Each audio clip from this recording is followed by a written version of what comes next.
तो गाइज ये unlock positivity का सेकंड एपिसोड है और ये एपिसोड मैंने सबसे लास्ट में प्लान किया था, लेकिन मुझे लगता है कि ये आप लोगों को पहले बताना चाहिए क्योंकि इसमें थोड़ी डिफरेंट चीज़ें हैं और आप इस एपिसोड के बाद चीज़ों को डिफरेंट तरीके से देखना शुरू करोगे। तो इससे पहले कि मैं एपिसोड शुरू करूं, सबसे पहले मैं आप लोगों को बता देना चाहता हूं कि ये जो आप थंबनेल पे जो ये इमेज देख रहे हो, जो कि इस पोस्टर इमेज यूज़ हुआ है, ये लॉकडाउन पीरियड का इमेज नहीं है। ये आज से 5 या 6 साल पुरानी इमेज है। मैं छठ पूजा का शूट कर रहा था तो वहाँ पर किसी ने पिक्चर क्लिक की थी।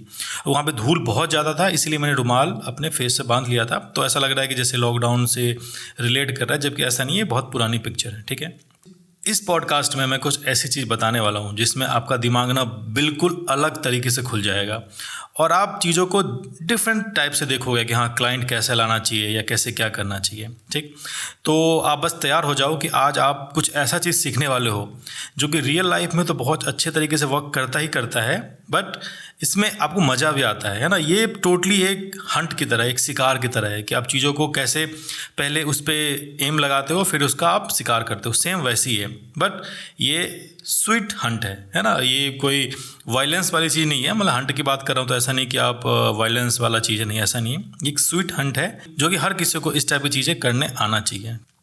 तो गाइज़ ये 10 या 11 साल पुरानी बातें होगी और इसमें क्या है कि उस समय मेरा ग्राफिक थोड़ा थोड़ा ठीक हो रहा था और मुझे मतलब अप्रिशिएशन मिल रहा था ना। जो लोग मेरा ग्राफिक देख रहे थे वो सब तारीफ़ कर रहे थे। उस समय तो मैं फ्रीलांसिंग नहीं कर रहा था, लेकिन हाँ कुछ प्रोजेक्ट थे मेरे जो अलग से मिलते थे, जिसको मैं रात में किया करता था, बाकी मैं जॉब ही कर रहा था। तो जब मुझे अप्रिसिएशन मिलने लगा तो मुझे लगा यार अब तो सही हो रहा है, तो अब नेक्स्ट क्या, आगे क्या। तो मैंने सोचा कि यार फ्यूचर में क्या होने वाला है। तो मुझे पता चला कि ग्राफिक में सबसे मेन रोल जो आने वाले टाइम में प्ले करेगा वो प्ले करेगा इमेज। जैसे कि अभी सबसे बड़ा रोल प्ले कर रहा है वीडियो, उसी तरीके से उस समय इमेज, फोटोग्राफी का बहुत ज़्यादा ट्रेंड था क्योंकि ई कॉमर्स उस समय बिल्कुल न्यू था और मार्केट अभी जम ही रहा था। लोग ऑनलाइन खरीदना सीख रहे थे और जो भी लोग ऑनलाइन खरीदते थे तो उसके पीछे का एक ही लॉजिक होता था कि हाँ, फ़ोटो अच्छी होनी चाहिए। इसीलिए मैंने सोचा कि यार मुझे लगता है कि अब फोटोग्राफी भी सीखनी चाहिए। और भी बहुत सारी दिक्कत थी। जब भी मैं ग्राफिक बनाता था मुझे ढंग की इमेज नहीं मिलती थी, तो मैंने सोचा यार चलो फोटोग्राफी सीखते हैं।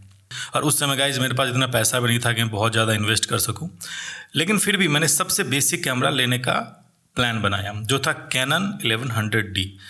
तो मैंने डिसाइड किया कि मैं कैनन का 1100D कैमरा लूँगा, जिसकी उस समय कॉस्ट 29,000 थी और मेरी सैलरी उस समय थी अराउंड 6,500।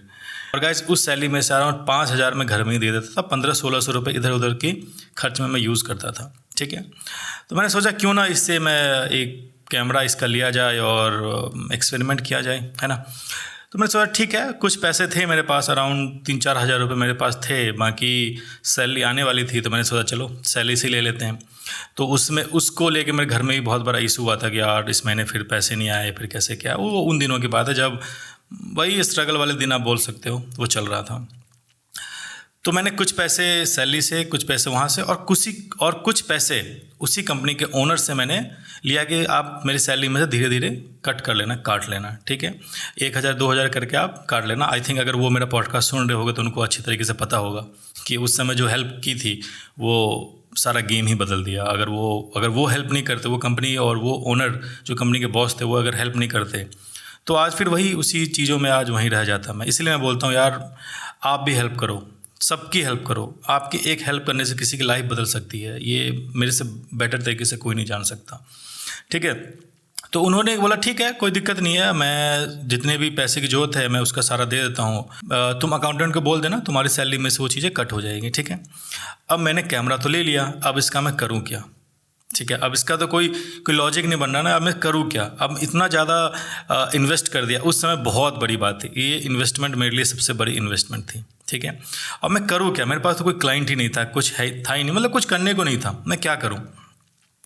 फिर धीरे धीरे मैं सबसे पहले कैमरा को समझा कि कैसे क्लिक करते हैं, कैसे क्या करते हैं। वैसे ही जा के इधर उधर रात में फ़ोटो क्लिक करके कलर को समझना शुरू किया, फ्रेम बनाना शुरू किया। आप जो पिक्चर मेरे देखते रहते हो पुरानी, ये उन्हीं दिनों की पिक्चर है जब मैं उसी कैमरे से एक्सपेरिमेंट कर रहा था कि हाँ कैसे क्लिक करते हैं। मैं सीख रहा था बेसिकली। अब मुझे इतने अच्छे तरीके से फ़ोटोग्राफी भी नहीं आती और अभी भी नहीं आती मुझे बहुत अच्छे तरीके से, लेकिन हाँ इतना आता है कि जो मैं कोई काम करके देता हूँ लोग कहते हैं वाह क्या अमेजिंग काम किया है तुमने। तो इतना आता है, लेकिन मुझे लगता है मुझे उतने अच्छे तरीके से नहीं आता, लेकिन सामने वालों को बहुत पसंद आता है, वो एक अलग चीज़ है ना। तो गाइस कैमरा लिए हुए मुझे 3 से 4 महीने हो गए थे और मेरे पास उस कैमरे से 1 रुपये का कमाई नहीं हुआ था। एक सिंगल रुपये का मेरे पास उससे कुछ कमाई नहीं हुआ था। हाँ, कुछ इवेंट्स मैंने स्टार्टिंग में किए थे जो कि कंपनी के इवेंट्स थे, वो ठीक था, लेकिन उससे मेरा कुछ ज़्यादा फ़ायदा नहीं हुआ था। मतलब ठीक है, मतलब वो कंपनी का काम था, चल रहा था। अब मैंने सोचा कि यार ऐसे कैसे चलेगा, और फिर मेरे दिमाग में एक और चीज़ें बहुत तगड़ी तरीके से पकड़ रही थी कि हाँ यार अब जॉब नहीं करना, फ्रीलांसिंग करना है, ये वो, एक अपना अलग ही एक एम्पायर बनाना है जिसमें आपको सारे सर्विस दे सको और अच्छे तरीके से आप चीज़ों को अर्न कर सको। ठीक है, तो मैंने थोड़ा सा दिमाग लगाना स्टार्ट किया। सबसे पहले मैंने दिमाग ये लगाया कि मेरे जो कस्टमर है, मेरे जो क्लाइंट है, वो है कहाँ, है ना। देखो, क्लाइंट लाने के 2 तरीके होते हैं। फर्स्ट कि आप किसी को पिच करो, ठीक है, कि ये सर हम ये डिजिटल एजेंसी है, हम ये सारे काम करते हैं, ये हम आपका सारा काम कर देंगे और आप हमें अपना काम दे दो। वहाँ पे चांसेस बहुत कम रहता है, क्योंकि आप पिच कर रहे हो तो और भी लोग उसको पिच कर रहे होंगे और उनको जिनका काम सही लगेगा वो उन्हीं को हायर करेंगे। और मेरे पास जो कि सही तरीका है, ये सही तरीका है और सही रास्ता भी है करने का। लेकिन मेरे पास ना तो टीम थी, ना पैसा था, ना इतना टाइम था कि मैं ये रास्ता पकड़ूँ। पहले मैं एक प्रेजेंटेशन बनाऊँ, फिर क्लाइंट को पिच करूँ, फिर मैं यहाँ पर जाऊँ और फिर वो बोले नहीं ठीक है, हम मीटिंग चल रहा है और भी लोग पिच कर रहे हैं और जब आपका काम सही लगेगा तो हम आपको बुलाएंगे, या ऐसे। मतलब इतना मेरे पास टाइम था नहीं। तो मैंने कैसे किया, फिर मैंने जो काम किया उसी को मैं नाम देता हूँ स्वीट हंट। अब जैसे जैसे इस पॉडकास्ट को आगे सुनोगे आपको बहुत अच्छे तरीके से मज़ा आएगा। ठीक है, उस समय मेरे पास 2 टैलेंट था, ग्राफिक डिज़ाइन एंड फोटोग्राफी, और ये दोनों कॉर्पोरेट से कनेक्टेड थी। हर एक सोशल मीडिया एजेंसी को या जिसको ग्राफिक डिज़ाइन कराना होता है तो 90% चांस है कि उसको फोटोग्राफी भी चाहिए और ग्राफिक डिज़ाइन भी चाहिए। तो गाइस फिर मैंने सोचा, जो कंपनी के ओनर होते हैं, जो कंपनी के बॉस होते हैं, जो क्लाइंट, जो ब्रांड के बॉस होते हैं, उन तक पहुंचना मेरे बस की बात है नहीं, कि मैं उस तक डायरेक्ट नहीं पहुंच सकता। उसको मेल करूं, फिर वो रिप्लाई करे, पहले मैं उसको मेल करूं, फिर रिप्लाई करे, फिर मीटिंग फिक्स हो, और इतना मेरे पास यार टाइम था नहीं कि मैं इस तरीके से करूं। इससे अच्छा तो जॉब भी ठीक था कि भाई टेंशन फ्री पैसा आ रहा था, लेकिन मैं वहाँ खुश नहीं था। ठीक है, मैंने सोचा कि यार जो ये कंपनी के ओनर होते हैं हर समय तो ऑफिस में नहीं बैठे रहते हैं, कहीं ना कहीं तो जाते होंगे, कुछ ना कुछ तो करते होंगे। और जो कंपनी के ओनर होते हैं वो ऐसी ओनर नहीं है, उसके दिमाग में हमेशा बिजनेस चलता रहता है। वो अपना 1 मिनट टाइम भी फालतू वेस्ट नहीं करेंगे। ठीक है, तो अगर वो टाइम कहीं स्पेंड करेंगे ऑफिस के बाद तो अच्छी चीज़ पे ही स्पेंड करेंगे। ठीक है, तो गाइस मैंने रिसर्च करना स्टार्ट किया कि ये टाइम स्पेंड आखिर करते कहाँ होंगे।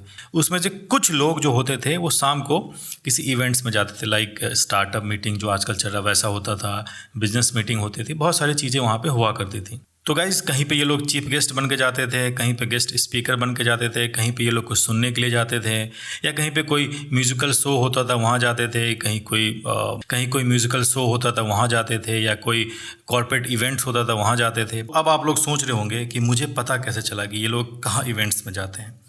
इसका पता करना बहुत ही ज़्यादा सिंपल है, जैसा मैंने सोचा था उससे भी ज़्यादा सिंपल है। बहुत सारे वेबसाइट है जहाँ पे इवेंट्स के बारे में इन्फॉर्मेशन होती थी, जैसे बुक माई शो है, इवेंट्स की और भी बहुत सारी साइट हैं जहाँ पे आपको पता चलता है कि हाँ इन दिनों ये इवेंट्स यहाँ होने वाली है। जब मैंने उस इवेंट्स को बहुत डिटेल में पढ़ना शुरू किया तो उसके जो गेस्ट स्पीकर्स होते थे या फिर चीफ गेस्ट होते थे, ये वही लोग होते थे जो कि बड़ी कंपनी चलाते हैं। ठीक है, और वो लोग वहाँ पे जाके या तो उन लोगों को सम्मानित करने के लिए बुलाते हैं, या फिर कुछ 2 वर्ड्स कहने के लिए बुलाते हैं, या कुछ मोटिवेट करने के लिए वहाँ पे बुलाते हैं। ठीक है, मुझे पता चल गया ये लोग यहाँ पे जाते हैं। तो गाइस मुझे पता चल गया कि ये लोग कहाँ जाते हैं और क्या करते हैं। और ऑलरेडी मैं PR एजेंसी में जॉब करता था, तो मुझे पता था कि अगर इवेंट्स होगा तो उसको ये लोग मीडिया में भी प्रमोट करेंगे, चाहेंगे कि न्यूज़ में भी छपे। अगर कोई बड़े कंपनी का ऑनर वहाँ पे जाता है तो वो चाहेगा कि मेरे पेपर में मेरा कहीं नाम आए कि हाँ ये लोग यहाँ पे गए हैं, वहाँ पे गए हैं, इन लोगों ने वहाँ बोला, फ़ोटो छपे। ये हर किसी की लालच होती है, हर एक बंदा चाहता है कि मैं हीरो बनूं, है ना, मेरा पेपर में छपे, इधर छपे। और ये कोई बुरी चीज़ नहीं है, ये वो लोग भी सपने देखते हैं कि अगर वो कहीं अच्छा काम बोले तो वहाँ कहीं पे वो छपे। तो गाइज अब मुझे ये पता चल चुका था कि ये लोग जाते कहाँ हैं और ये लोग चाहते क्या है ना। तो गाइज ये लोग कहीं पे जाके स्टेज पे 2 वर्ड बोलते हैं या इनको सम्मानित किया जाता है तो ये चाहते हैं कि कल मेरे पेपर में, न्यूज़ में कहीं पे छपे, कोई बात करे, कहीं वीडियो आए, कुछ आए, ये लोग वो चाहते थे। और ये बात मुझे अच्छे तरीके से पता चल गया था और आप लोग भी ये बात समझते हो, ऐसा कोई ये रॉकेट साइंस नहीं है, आप सबको पता है। ठीक है, अब मेन प्रॉब्लम आ गई कि वहाँ तक हम पहुँचे कैसे, वहाँ तक हम जाए कैसे, क्योंकि गाइज वहाँ पे तो सिर्फ मीडिया की एंट्री होती थी और मैं कोई मीडिया में तो हूँ नहीं कि मेरे को तुरंत दे देंगे भाई आ जाओ आप अंदर आ जाओ और इनसे बात कर लो, ऐसा तो था नहीं। फिर मैंने थोड़ा सा दिमाग लगाया तो उन दिनों तो गाइस फिर मैंने थोड़ा सा दिमाग लगाया और उन दिनों ऑनलाइन न्यूज़ की बहुत ही कम वेबसाइट थी, बहुत ही कम। एक दो ऐसी साइट्स थी जो कि लोकल चल रहा था, जैसे एक एपीएन न्यूज़ था, वो प्रेस रिलीज कवर करती थी। कैमरे के थ्रू अगर वहाँ पे एंट्री मुझे मिल गई तो मैं वहाँ पे ओनर से बात कर सकता हूँ एटलीस्ट, लेकिन मेरा प्लान कुछ और था, बात करने का प्लान नहीं था। ठीक है, फिर मैंने होस्टिंग लिया, है ना, और होस्टिंग लेके मैंने एक वर्डप्रेस की न्यूज़ साइट मैंने बनाई। उस साइट का नाम था lordsbuzz.com। ठीक है, एक न्यूज़ साइट बनाई और फिर मैंने अपनी भी वेबसाइट बनाई। और जो मैंने अपना वेबसाइट स्टार्ट किया था वो सिर्फ और सिर्फ ब्लॉग के लिए स्टार्ट किया था कि मैं जहाँ जहाँ जाता हूँ वहाँ पिक्चर क्लिक करके वहाँ पे डालूंगा।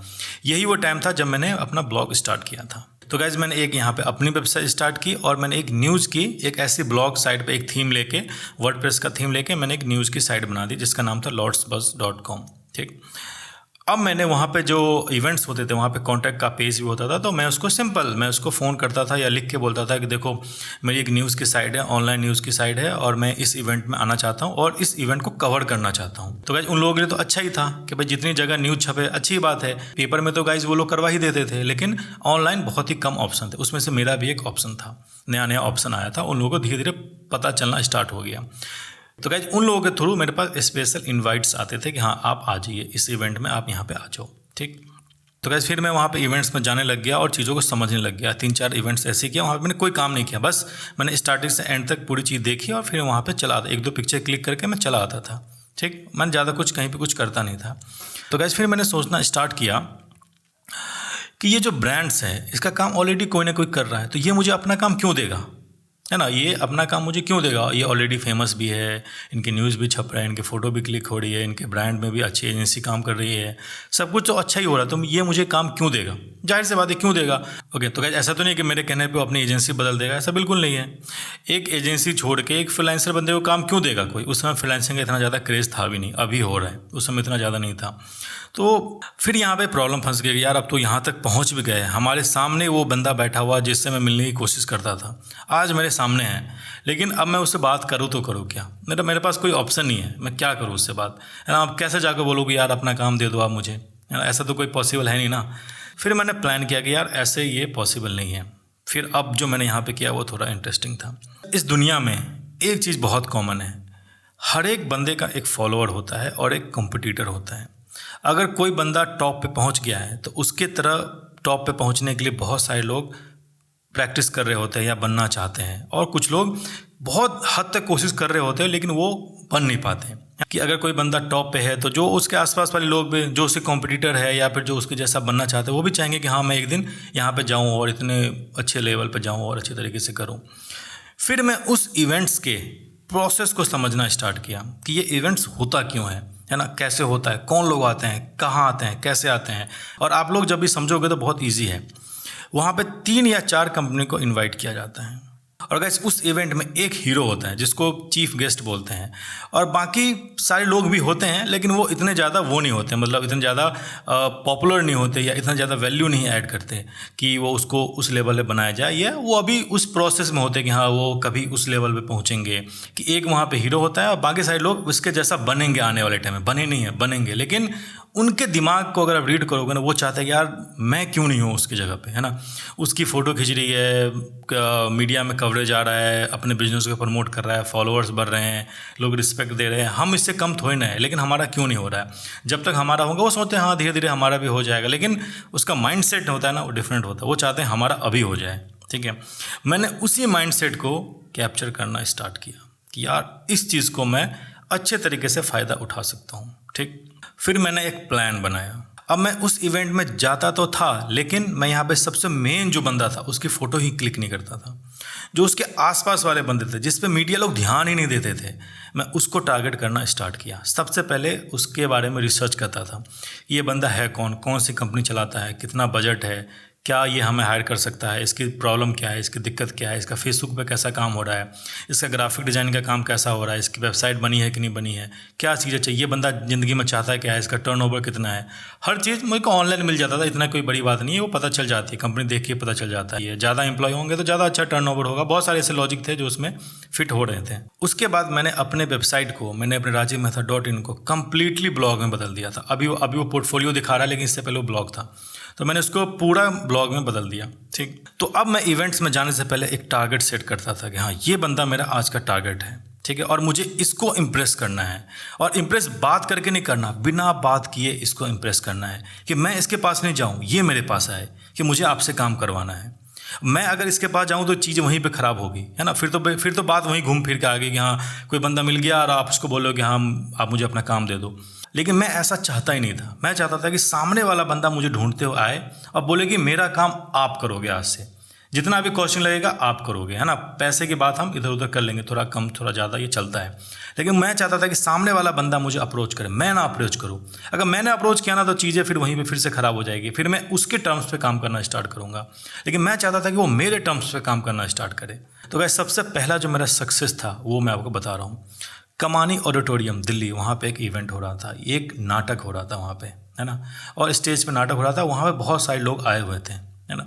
और गाइस, वहाँ पे एक चीफ गेस्ट भी था, मुझे उसका नाम बहुत अच्छी तरीके से याद नहीं है, लेकिन वहाँ पे एक मेन बंदा था और उसके पीछे और भी कंपनी के ओनर्स आए हुए थे जो वहाँ पे बैठ के देख रहे थे। क्योंकि जो भी इस टाइप के सोशल प्रोग्राम होते हैं वो सारे के सारे एनजीओ फंडेड होते हैं और एनजीओ के पीछे जो पैसा लगाते हैं वो कॉर्पोरेट कंपनी ही होता है।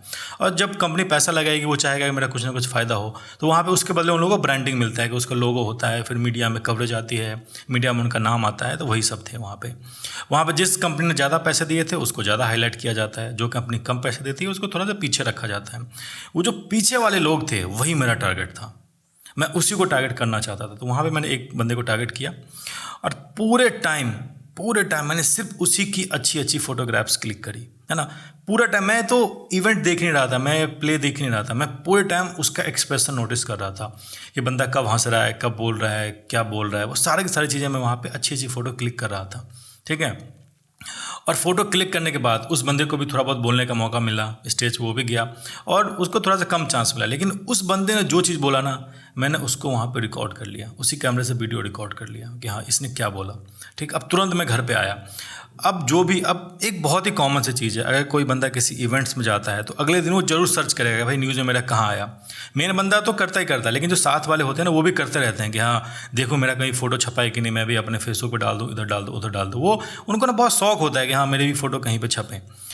और गाइज, मैं उसी शौक़ को हकीकत में बदलने का प्लान कर लिया था और उसी शौक़ को मैं एज ए टारगेट लेके चल रहा था कि हाँ इसके थ्रू इसका मैं हंट कर सकता हूँ, बेसिकली स्वीट हंट बोल सकते हो आप, इसका कर सकता हूँ, ठीक। ओके, तो गाइज मैंने पिक्चर क्लिक करी और घर पे आया। उसके सारी बेस्ट जो पिक्चर थी मैंने वहाँ पे उसके सबको एडिट किया और जो उसने बातें बोली थी उसको मैंने कोड सोर्स बहुत अच्छे तरीके से डिज़ाइन ग्राफिक डिज़ाइन बना के मैंने अपनी वेबसाइट पर रख दी।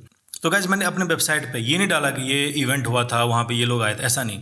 मैंने न्यूज़ को उल्टा कर दिया कि ये बंदा इस इवेंट में गया था। और गाइज, ऐसा कोई भी सर्च नहीं करेगा, है ना, कि भाई ये बंदा कहाँ गया था। वो बंदा खुद ही सर्च करेगा कि ऐसे पे क्या है, और उसको जब उसकी खुद की फ़ोटो दिखेगी तो काफ़ी खुश होगा। ये मेरा टारगेट था कि उसको डिज़ाइन करके फ़ोटो को बढ़िया से एडिट करके मैंने अपनी वेबसाइट पर वहाँ पर डाल दी। बहुत सारी इसकी फ़ोटो डाल दी, कम से कम 13-14 फ़ोटो बढ़िया मैंने वहाँ पे डाल दी और भी फ़ोटोज़ डिज़ाइन करके एक पेज बना दिया और सिर्फ इसी की फ़ोटो वहाँ पे थी, है ना। वहाँ पे मैंने उसको वहाँ पे डाल दिया और उसको मैंने ट्विटर पे भी टैग कर दिया। हाँ नहीं, उसको मैंने लिंक्डइन पे भी टैग कर दिया, फेसबुक पे भी टैग कर, हर जगह मैंने उनको वहाँ पे टैग कर दिया, ठीक। और सुबह उठा, मैंने न्यूज़ सर्च करके देखा तो वो ऑलरेडी न्यूज़ तीसरे-चौथे नंबर पे गूगल पे आ रही थी, क्योंकि उसका कोई कंपटीशन ही नहीं था। न्यूज़ वाले डालते, मैंने उसको पहले ही डाल दिया था अपने वेबसाइट पे और वर्डप्रेस से बहुत जल्दी आ भी जाता है, ठीक है। तो यहाँ पे वो आ गया। अब मैं वेट करता था कि ये मेरे को कांटेक्ट करेगा ही करेगा, आज अभी नहीं तो कब करेगा। मैं उसके मैसेज का वेट कर रहा था और फिर मैसेज आया और मैसेज में ज़्यादा कोई ऐसी खुश होने वाली चीज़ नहीं थी। उसने बोला सिंपल कि आपने मेरी बहुत अच्छी फ़ोटो क्लिक करी है, क्या आपके पास इसकी ओरिजिनल फ़ोटो है जिस पर लोगो वो नहीं लगा हो, वो मुझे चाहिए। मैं बोला ठीक है, आप ले लो, अपना ईमेल आईडी दो, और मैंने उसको दे दिया, ठीक है। और जो ईमेल आईडी में उस फोटो के साथ में मैंने अपना प्रोफाइल भी अटैच कर दिया कि मैं क्या सब चीज़ें करता हूँ और मेरा वर्क प्रोफाइल क्या है, मैंने किन किन ब्रांड के लिए काम किया है और मैं करता क्या हूँ, ठीक है ना। फिर उसने देखा ही होगा कि हाँ ये क्या है, क्या करता है, क्यों, क्योंकि मेरे काम पे वो ऑलरेडी इम्प्रेस था, तभी उसने मेरी फ़ोटो वहाँ पे मांगी और उसमें और मेरा कनेक्शन बहुत डिफरेंट तरीके से हो रहा था। अब गाइज, इसको आप दूसरे तरीके से आप सोचो, जस्ट आप इमेजिन करो, वहाँ पे 4 लोग थे, है ना। एक बंदा सबसे बड़ा था, उसकी फ़ोटो मैंने अपने वेबसाइट पे कहीं नहीं डाली और जिस बंदे की बहुत ही कम वहाँ पे लोग इंटरटेन कर रहे थे, बहुत कम तरीके से वहाँ पे बात कर रहे थे, मैंने उसको अपने वेबसाइट पे हीरो बना दिया, जो कि वो यही चाहता था। प्लस मैंने वही फ़ोटो अपनी न्यूज़ वाली वेबसाइट पे भी डाल दी और वो लिंक भी मैंने उसको भेज दिया कि देखो इस न्यूज़ पे भी हमारी फ़ोटो छपी है। ठीक, अब इसको उसके बाद इतना टाइम नहीं कि वो रिसर्च करे भाई ये न्यूज़ साइट किसकी है किसकी ये नहीं है। ठीक है, अब वो बंदा कंफ्यूज हो गया कि यार यहाँ पे और भी तो लोग थे, लेकिन मेरी फ़ोटो इसने क्यों क्लिक करी, और क्लिक भी तो अच्छी खासी क्लिक की है कि देखने में भी काफ़ी सही लग रहा है, इसने क्लिक भी किया है, थोड़ा मेहनत करके इसका डिज़ाइन भी किया है और काफ़ी देखने में काफ़ी अच्छा भी लग रहा है। तो ये बात उसके दिमाग में बैठ गई, चाहे वो भूल भी जाए कभी ना कभी उसको याद आएगा यहाँ ऐसा भी कोई बंदा है। और गाइज मैंने उसके दिमाग में अपने लिए क्या छाप छोड़ी कि मैं ग्राफिक डिज़ाइनर प्लस एक फ़ोटोग्राफ़र हूँ। मैंने ये छाप नहीं छोड़ा कि मैं एक न्यूज़ वाला हूँ या फिर न्यूज़ रिपोर्टर हूँ या फिर फोटोग्राफ़र हूँ, नहीं, मैंने उसके दिमाग में छाप छोड़ा कि मैं एक ग्राफिक डिजाइनर हूँ। क्यों? क्योंकि मैंने अपना प्रोफाइल उसको भेज दिया है और उसमें कहीं भी नहीं लिखा था कि मैं एक न्यूज़ रिपोर्टर हूँ या मैं न्यूज़ के लिए फ़ोटो क्लिक करता हूँ, कहीं भी नहीं लिखा। ठीक है, तो उसके दिमाग में ये बात बैठ गई। इसी तरीके से मैंने 4-5 और लोगों का टारगेट किया, लेकिन हाँ कहीं से भी ऐसा न्यूज़ नहीं आता था कि हाँ आप काम नहीं आता था कि हाँ आप मेरे पास ये काम है, ये दे दो, ये इस टाइप काम ले लो, ऐसा कुछ काम नहीं आता था, है ना। बस ये आता था कि हाँ आपने फ़ोटो बहुत अच्छी क्लिक की है, थैंक यू सो मच, वो शेयर कर देते थे, मेरी वेबसाइट पर थोड़े व्यू आ जाते थे, बस इतना ही, इससे ज़्यादा चीज़ नहीं होती थी। लेकिन मैसेजिंग मेरा क्लियर जा रहा था। गाइस मैं जो उनके दिमाग में अपना मैसेज डालना चाहता था वो मैसेज बहुत अच्छे तरीके से जा रहा था। हाँ कि सिंपल, ये बंदा अच्छा फ़ोटो क्लिक करता है, अच्छा ग्राफिक बनाता है और बिना कुछ कहे हुए इसने मेरा इतना अच्छा ग्राफिक बनाया, इसका मतलब ये टैलेंटेड भी है। अब यहाँ पे प्रोसेस दूसरा है। अब गाइस आप प्रोसेस को समझो, आप यहाँ पे ना काम नहीं मांग रहे हो, आप ना काम दिखा रहे हो उनको, और उनको लगेगा कि हाँ मुझे ज़रूरत है तो खुद ही आपको सामने से फ़ोन करेंगे। ये मेरा प्लान था, लेकिन ये प्लान अभी तक सक्सेस नहीं हुआ था। हाँ सक्सेस लग रहा था कि सक्सेस हो जाएगा, लेकिन हुआ नहीं था। और गाइस कुछ दिन के बाद एक मैजिक हुआ। उसी कंपनी में से किसी एक कंपनी के एक एम्प्लॉय का मेरे पास फ़ोन आया कि आपसे सर मिलना चाहते हैं, आप यहाँ पे आ जाइए। ठीक है, मैंने बोला ठीक है। और वो एक ग्लास कंपनी थी, वो एक ग्लास बनाती थी, जो विंडो पे जो ग्लास लगता है ना, वो कंपनी ग्लास बनाती थी। बहुत सारी जो लग्जरी बिल्डिंग्स होते हैं उसके लिए वो ग्लास बनाती थी। और वहाँ पे मेरे पास फ़ोन आया। अब मैं वहाँ पे गया तो फिर बोला अच्छा आप ही राजीव मेहता है? मैंने बोला हाँ सर मैं ही राजीव मेहता हूँ। तो आपके सर बहुत तारीफ़ कर रहे थे। मैंने बोला अच्छा ये कैसे? अंदर ही अंदर तो मैं बहुत ज़्यादा खुश था कि हाँ ये मेरा प्लान तो सक्सेसफुल अब हो रहा है, लेकिन अभी तक मैं वहाँ तक पहुँचा नहीं था। फिर वहाँ पे गया, वहाँ पे मेरा ट्रीटमेंट ही अलग है ना। सर कॉफ़ी लाओ इनके लिए, पानी लाओ इनके लिए, है ना, यहाँ बिठाइए, आप यहाँ पे वेट करिए, सर अभी आ रहे हैं, आप कुछ लेंगे तो। मैं ट्रीटमेंट अलग तरीके से हो रहा है। मतलब वो जो बिजनेस मांगने वाले लोग होते हैं ना, वैसा ट्रीटमेंट नहीं हो रहा है, मतलब डिफरेंट तरीके से ट्रीटमेंट हो रहा है कि हाँ मतलब कितना अच्छा है। मैंने ऑलरेडी ऐसा लग रहा था कि मैं उनके यहाँ काम ही करता हूँ या वो मुझे बहुत दिन से जानते हैं, ऐसा इस टाइप का ट्रीटमेंट मुझे वहाँ पर मिल रहा था। और मुझे चाहिए भी यही था, क्योंकि मैं वहाँ पर्सनल लेवल पे वहाँ पे टच हो जाऊँ। मुझे चाहिए भी यहाँ था कि मैं बहुत ही पर्सनली उस पर टच हो जाऊँ। गाइस फिर फाइनली मीटिंग मेरी उनसे हो गई। उन्होंने बोला देखो आपका काम बहुत अच्छा है, आप फोटोग्राफी भी करते हो, ग्राफिक डिज़ाइन भी करते हो, अब आप बताओ आप मेरे लिए क्या कर सकते हो, मुझे आपका काम बहुत अच्छा लगा है। तो मैंने बोला सर आप बताइए आपने मुझे किस लिए बुलाया, अभी कौन सा काम का रिक्वायरमेंट है? तो उन्होंने बोला कि मेरे को फ़ोटो शूट का रिक्वायरमेंट है, मेरे ग्लास जो होते हैं ना वो बहुत कंपनियों में लगता है, मुझे उनका फ़ोटो क्लिक करना है। ठीक है, और बहुत सारी कंपनी, आपके पास कितना टाइम होता है ये मुझे आप बताओ, और उस हर साइट का मुझे फ़ोटो क्लिक चाहिए, फिर मुझे उसको एक ब्राउज़र में डालना है, उसका डिज़ाइन भी करना है। मैंने बोला सर ये दोनों काम हो जाएगा। तो मुझे लगा कि हाँ चलो ठीक है, एक देर में मतलब 1-2 काम होगा, हम कर देंगे, थोड़े पैसे अर्न कर लेंगे। लेकिन यहाँ गेम चेंज था। उन्होंने बोला ये रेगुलर काम, आपको पूरा इंडिया उसमें घूमना पड़ सकता है, आपको जॉब छोड़ना पड़ेगा। और मैं चाहता भी यही था कि मैं जॉब छोड़ दूँ। ठीक है, मैंने बोला ठीक है सर मैं सोच के बताता हूँ। फिर उसने बोला ठीक है आप मुझे बताइए। फिर मैंने सोचा कि यार क्या करूँ मैं, फिर मैंने सोचा यार एक बार रिस्क लेके ही देखते हैं। फिर मैंने उसको 3-4 दिन के बाद, बीच में संडे आ गया, नहीं ये फ्राइडे को हमारी बात हुई थी, फिर सैटरडे संडे आ गया था, तो बीच में गैप था। फिर मैं उसको मंडे उनके पास बिना बुलाए उनके ऑफिस में पहुँच गया। तो उन्होंने कैसे ऐसा नहीं कि बिना बुलाए क्यों आ गया, अच्छा कोई आओ बैठो बैठो, इस टाइप से चीज़ें थी। फिर उन्होंने बोला कि ठीक है आपका ये सारा कॉन्टैक्ट मैं आपको देता हूँ, जितने भी चीज़ें होंगी जहाँ जहाँ मेरा ग्लास का काम हो रहा है, आप उनका फ़ोटो क्लिक करना, उसका ब्राउज़र बनाना, और हर एक सिटी का अलग अलग ब्राउज़र बनेगा, और फाइनल मुझे प्रिंट करा के आप देना। कितना कॉस्टिंग लगेगा बस आप अकाउंटेंट को बोल देना और आपको पेमेंट मिल जाएगा। ठीक, मुझे वहाँ पे अच्छी अर्निंग करने का मौका मिला। ठीक है, बढ़िया वाला पैसा। फिर मैंने अपना कैमरा भी अपडेट किया, मैंने अपना नया कंप्यूटर भी लिया, बहुत सारी चीज़ें मैंने उन्हीं के पैसे से लिया। और गाइस ये जो प्रोसेस था, इवेंट में जाके फ़ोटो क्लिक करना, फिर एक टारगेट करना, फिर उसको अच्छे तरीके टारगेट करके, और फिर उसको उसके नज़र में एक बहुत अच्छा आर्टिस्ट बन जाना, और उनको लगना कि हाँ यार यही है दुनिया में, इस बंदे के अलावा तो कोई है ही नहीं। वो प्रोसेस काम कर रहा था। मेरे पास और भी ज़्यादा फ़ोन कॉल आते थे। और गाइस अब तो ऐसा सिस्टम हो गया था कि अब मुझे वेट भी नहीं करना पड़ा था। जिस दिन फ़ोटो क्लिक करता था अगले दिन मेरे पास फ़ोन आ जाता था कि हाँ यार आपका काम तो बहुत अच्छा है, एक बार आप आके वहाँ से मिलिए। वो टोटली डिपेंड करता है कि किसको उस समय किस चीज़ की रिक्वायरमेंट है। बस आप अपना अच्छा काम करते रहो और आप मार्केट में अपना जो काम है ना उसका एक वेव क्रिएट करते रहो, और वो जो वेव जाती है तो आती भी है, और जब आएगी ना तो काम लेके ही आएगी, बहुत अच्छे तरीके से आपको कुछ ना कुछ काम लेके आएगी ही आएगी। और यही चीज़ें आपको प्रोसेस करेगा। बस आपको स्वीट हंट करना है, एक टारगेट सेट करना है और उनको देखना है कि अगर मैं इस तक पहुंच जाऊं तो मैं उसको कैसे इंप्रेस कर सकता हूं, और इंप्रेस ऐसे करना है कि जिसमें आपका नुकसान कुछ ना हो, बस वहां पे आपको फ़ायदा ही फ़ायदा हो, आपको कुछ भी नुकसान ना हो। चलो अगर फ़ोन नहीं भी आया तब भी आप इवेंट पे जा रहे हो, लोगों से जान पहचान हो रही है, नए लोगों से मिल रहे हो, फोटोग्राफी के सीखने का मौका मिल रहा है, आप अपने वेबसाइट पर डाल रहे हो, अपना फोटोग्राफी स्किल आपका सही हो रहा है, और अगर कॉल आ रहा है तो फिर वेल एंड गुड है, काफ़ी सही है। तो इस तरीके से मैंने अपना जो फोटोग्राफी का बिजनेस है वो मैंने सेटअप किया, प्लस फोटोग्राफी और ग्राफिक डिज़ाइन दोनों चीज़ों को कनेक्ट करके मैंने एक इमेज, कॉर्पोरेट के लोगों में मैंने एक अपना पहचान बनाया, डिफरेंट तरीके से मैंने एक पहचान बनाई, और वो आज अभी तक मेरे को काम आता ही आता है। तो ये चीज़ें मैं आप लोगों के साथ शेयर करना चाहता था। इसको मैंने नाम दिया है स्वीट हंट, जो कि एक स्वीट हंट भी है, एक प्लान करके किसी टारगेट पे अटैक करना। यही तो लोग करते हैं पूरी दुनिया में। अगर आपको ज़िंदा रहना है तो सर्वाइव करने का तरीका पता होना चाहिए, और सर्वाइव करने के लिए यार हंटिंग तो बहुत ज़्यादा ज़रूरी है। तो ये इस तरीके से इतना दिमाग लगाना पड़ता है कि अपना एक क्लाइंट बेस बनाने के लिए। और गाइज ये चीज़ें तभी काम करेगी जब आपका स्किल बहुत अच्छा हो, आप फ़ोटो बहुत अच्छा क्लिक, अगर आप फोटोग्राफर्स हो तो आपको फ़ोटो बहुत अच्छे तरीके से क्लिक करना आता हो, ये नहीं, और आपको इवेंट के हिसाब से फ़ोटो क्लिक करना पड़ेगा। ये नहीं कि आप अपना टैलेंट ही वहाँ पे लगाना शुरू कर दिया, आप ऐसा आर्टिस्टिक फ़ोटो क्लिक कर दिया कि सिर्फ आप ही को समझ आ रहा है, बाकी लोगों को समझ नहीं आ रहा, ऐसा भी नहीं होना चाहिए। और डिज़ाइन भी आप ऐसा बनाओ कि बंदा इंप्रेस हो जाए, और अगर आपका डिज़ाइन अच्छा नहीं होगा तो ये सारी चीज़ें किसी काम का नहीं है। और अगर आपको लगता है कि आपका डिज़ाइन अच्छा नहीं है, आप कुछ और अच्छा बनाना चाहते हो, आपको आइडियाज़ नहीं आ रहे हैं, तो मेरा अनलॉक टाइपोग्राफी कोर्स आ चुका है। ये अनलॉक टाइपोग्राफी कोर्स कोई बुक नहीं है। बहुत सारे लोग पूछते सर ये बुक है, ये बुक नहीं है। ये 7 वीडियो का एक बहुत ही अच्छा सा एपिसोड है, जिसमें मैंने फ़ॉन्ट्स कैसे चूज़ करना है, फ़ॉन्ट को कैसे लिखना है, कितना अलाइनमेंट देना है, कैसे कैसे चीज़ ठीक करना है, उसका मैंने वीडियो बनाया। वो रिकॉर्डेड वीडियो है। आप जैसे परचेज़ करोगे ये सारी वीडियो आप डाउनलोड करके देख पाओगे।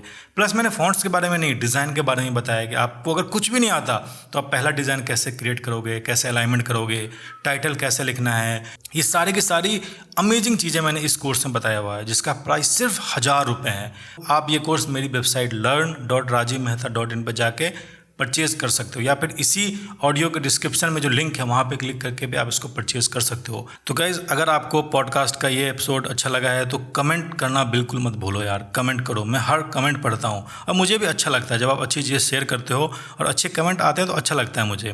तो गाइज़ अगर आप ग्राफिक डिज़ाइन करते हैं तो इस पॉडकास्ट को अपने 5 फोटोग्राफर फ्रेंड्स के साथ शेयर करिए, और अगर आप फोटोग्राफी करते हैं तो इस ऑडियो को अपने 5 ग्राफिक डिज़ाइन फ्रेंड के साथ शेयर करो। मैं चाहता हूँ कि ये इन्फॉर्मेशन हर किसी के पास पहुँचे और हर कोई तरक्की करे, और हर कोई तरक्की करेगा तो ऑटोमेटिकली अपना देश भी तरक्की करेगा। ठीक है, थैंक यू सो मच, मिलते हैं नए एपिसोड में।